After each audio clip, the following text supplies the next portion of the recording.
Hey sluts, welcome to YouTube. It's very different, but here we are.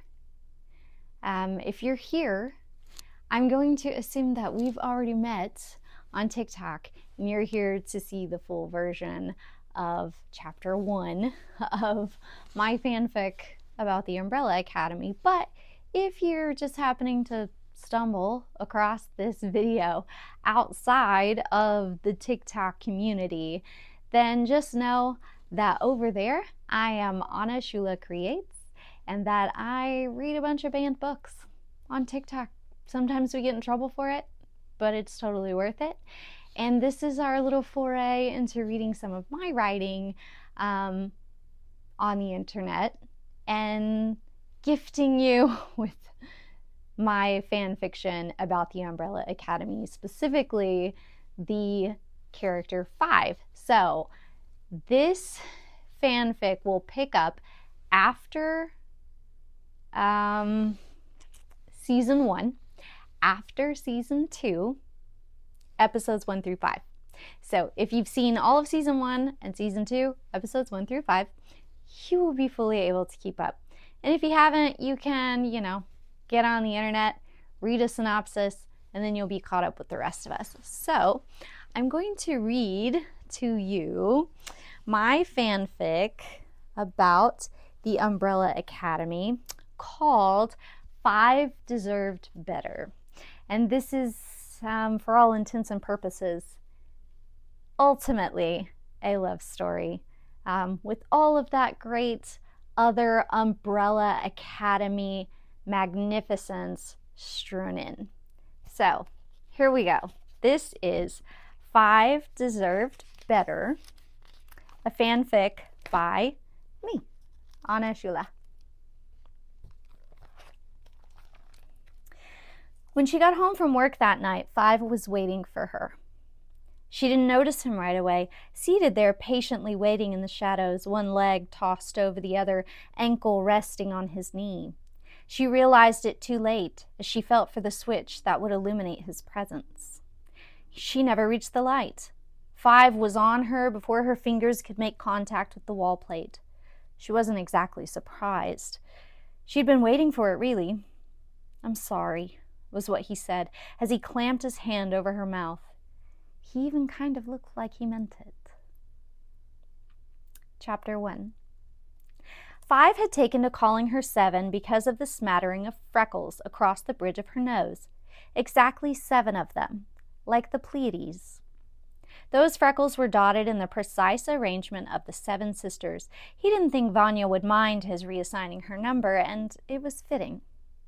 The girl had become a kind of constellation for 5, a waypoint in every timeline. She'd be older or younger, but always there, wearing those freckles in some ridiculous wig that never quite fit her face. She was at the turn of a corner or a glimpse in a crowd. In the wasteland, she was mirage, never far, but still out of reach. No matter how hard he tried, how diligently he applied himself to the task, she was merely a breath to him, there and gone. A whisper on his lips, softly spoken and not tasted, yet always, persistently, unervingly there. It's her he was thinking of when he propped himself up on a bar stool at the Star Lounge. There were a handful of these gin joints occupying the street. Dallas was ripe with them. A sign of the times, they were all fashioned after the same spacey theme: Orbit Lounge, Rocket Lounge, Space Lounge. More trash than New Age treasure, places 5 never thought to find himself. But he started that day with a family reunion and ended it in failure. Now he was forced to contemplate committing a handful of axe murders in a spit-shake deal with the one person in the known timeline whose word he knew he could never, under any circumstances, trust. By the time he'd shuffled down the main strip, it was dark and 1/2 defeat, and 5 was in need of a stiff drink, not gin. Too sweet. He ordered a scotch, neat, made it a double, and told the bartender to keep them coming. It was tacky, the Star Lounge, all dark walls and dusty leather and cigar smoke clinging to its patrons. Someone painted the bar back to look like a knockoff Milky Way, but it rather resembled the gang graffiti of an unskilled child. It was certainly no Pleiades, no representation of the incarnate seven taking up residence rent-free in his troubled mind. For once, Five wasn't consumed by the quantum physics of having seen her, the how and why of her deliberate reincarnation. Instead, he was worried because he hadn't. It had been days since his arrival, and she'd yet to materialize. As much as he'd thought that her reanimation left a buzz in his ear, not seeing her consumed him. She'd become his companion, his only constant in an infinite unknown, his lucky number 7. He wasn't foolish enough to deny that the thought of her had turned his head toward a seedy gin mill in a row of cosmically laughable establishments. He might have even subconsciously entertained the notion that the universe so labeled the place as a destination. X marks the spot, so to speak. The unfortunate truth was that he missed her. Five drained his glass at that realization and slid it over the glittered counter for a refill. The bartender shot him a sideways glance, much like the one he'd had when Five walked in.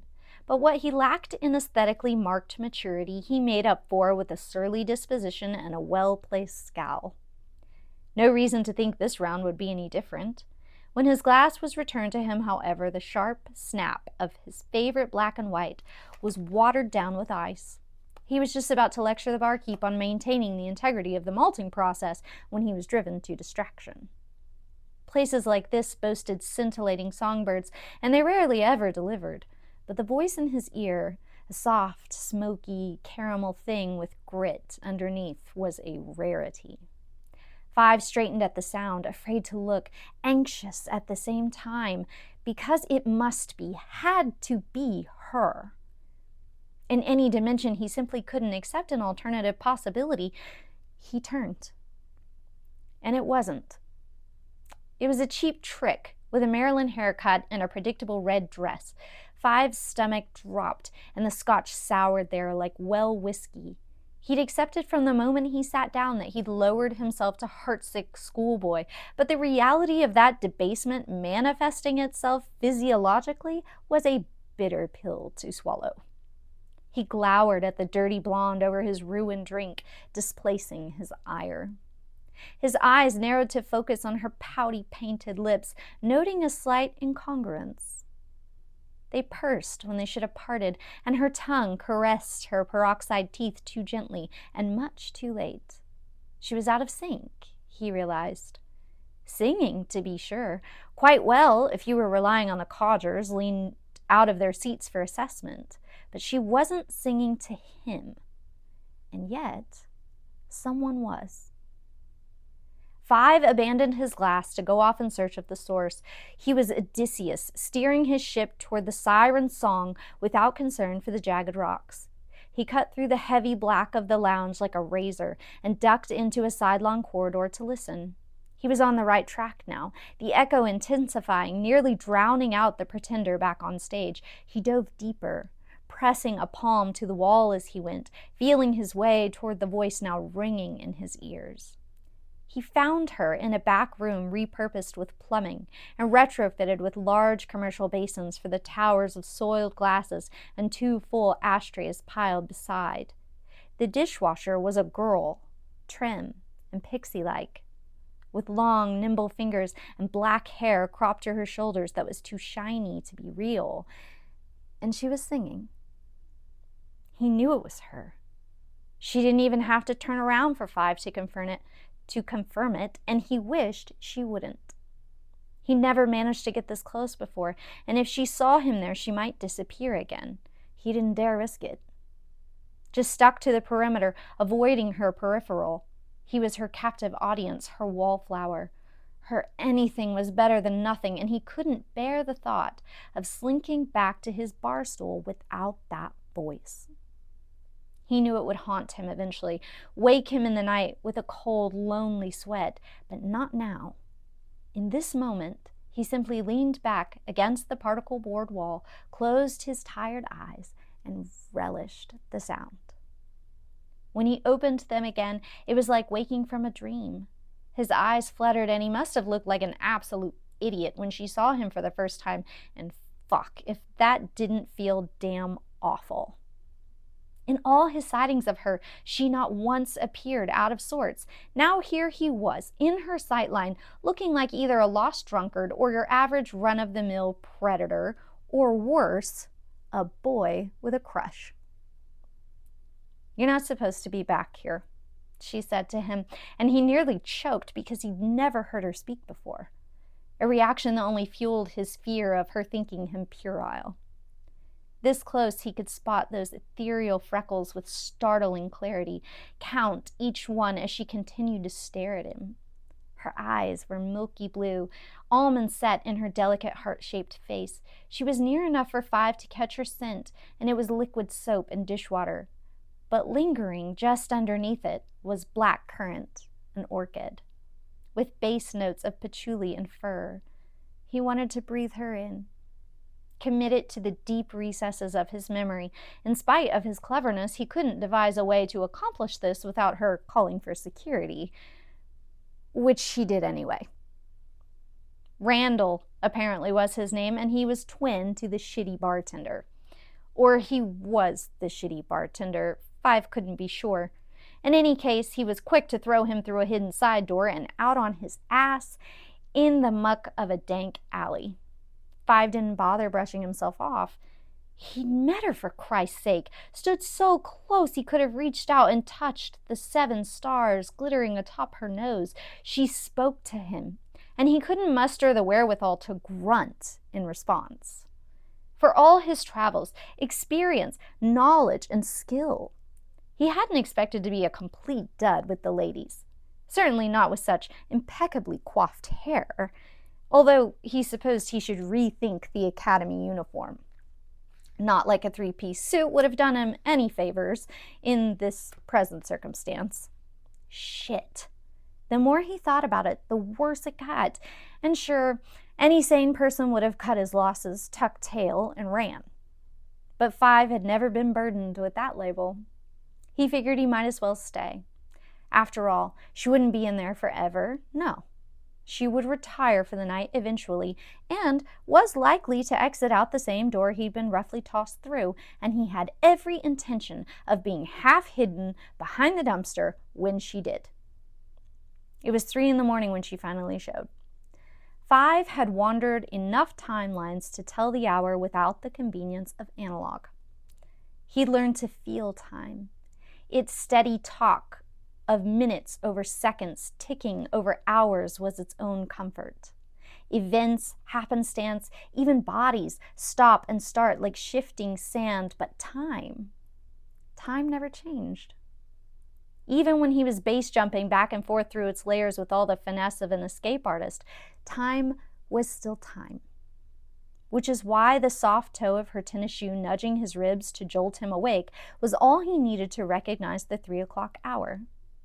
Five was slumped crookedly, lodged between dumpster and brick when 7 emerged from her cave. Had he not been snoring, she may not have noticed him there, and he would have missed her altogether. "Hey," she whispered. "Hey," he grinned dumbly, fully aware of it, but enjoying the fuzzy view too much to care. "If they catch you out here, they'll murder you." "I wouldn't worry," he said, amused at the thought of his attempted murder with so many failed plots under his proverbial belt. "Something tells me I'll be okay." "Okay, then," she muttered, seemingly unconvinced. Five popped up, fueled with a sudden urge to prove it to her. Good old Randall would do. Let him come out to play. "We've met before," she said, sticking a pin in his bravado. "I was in the bar," he answered, instead of addressing the elephant in the alley and recounting his exact whereabouts at her back that evening. "I mean before," she shook out. "Or at least, you seem very familiar to me." "It's plausible. But why do you seem familiar to me?" "I don't know. I think you do." "Maybe I just have one of those faces," he suggested, stuffing his hands in his pockets and rocking back on his heels, a nervous tick. You don't, she insisted, pressing him. Fine, he tested her. What if I've told you? We've crossed paths a likely incomprehensible number of occasions inside infinite variations of time and space. She considered him, her mind turning several circles behind her angel eyes before she answered, Come with me? It was hardly a question. Not with every fiber of his being pulsing an unequivocal yes. Oh, she's sweet but a psycho, a little bit psycho.